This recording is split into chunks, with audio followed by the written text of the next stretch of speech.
અડધી રાતે ભારતે ફરી વખત પાકિસ્તાનમાં ઘૂસીને બદલો લીધો. આતંકીઓના અડ્ડાને નેસ્ત નાબૂદ કરી નાખ્યા. પહેલગામ હુમલાના 14 દિવસ બાદ ભારતે આતંકવાદીઓના અડ્ડાનો ખાત્મો કર્યો. પીઓકેમાં 9 ઠેકાણાઓ પર હવાઈ હુમલા કર્યા. ઇઝરાયેલી સ્ટાઇલમાં ભારતે ઓપરેશન સિંદૂરને સફળ બનાવ્યું, જેમાં 70 જેટલા આતંકવાદીઓ માર્યા ગયાનો દાવો છે.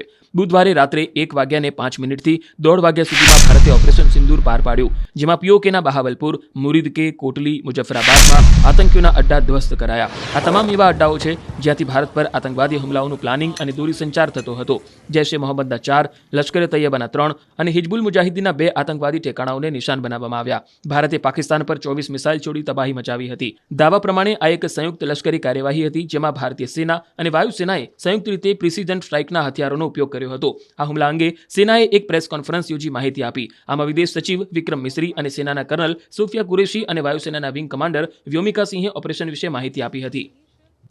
સૌપ્રથમ હવાઈ હુમલાનો 2 મિનિટનો વિડીયો ચલાવવામાં આવ્યો. આમાં આતંકવાદીઓના ઠેકાણાઓ પર ભારતીય સેનાની કાર્યવાહી બતાવવામાં આવી હતી. કહેવાઈ રહ્યું છે કે ઓપરેશન સિંદૂર પર પ્રધાનમંત્રી મોદી પણ રાતભર નજર રાખી રહ્યા હતા, પળે-પળની અપડેટ્સ મેળવી રહ્યા હતા. દાવા પ્રમાણે ઓપરેશનની કમાન રાષ્ટ્રીય સુરક્ષા સલાહકાર અજીત ડોભાલના હાથમાં હતી. સ્પેશિયલ ટીમ સાથે સમગ્ર ઓપરેશનનું સુકાન તેમણે સંભાળ્યું હતું. પહેલગામમાં આતંકવાદીઓએ ભારતીય મહિલાઓનો સુહાગ ઉજાડ્યો હોવાથી આ ઓપરેશનનું નામ ઓપરેશન સિંદૂર રાખવામાં આવ્યું હોવાનું જાણવા મળ્યું. હુમલા બાદ સવારે કેબિનેટ બેઠકમાં પીએમ મોદીએ ઓપરેશન સિંદૂર માટે ત્રણેય સેનાની પ્રશંસા કરી. ઓપરેશન સિંદૂર અંગે તેમણે કહ્યું હતું કે આ નવું ભારત છે, આખો દેશ અમારી તરફ જોઈ રહ્યો હતો, આ તો થવાનું જ હતું.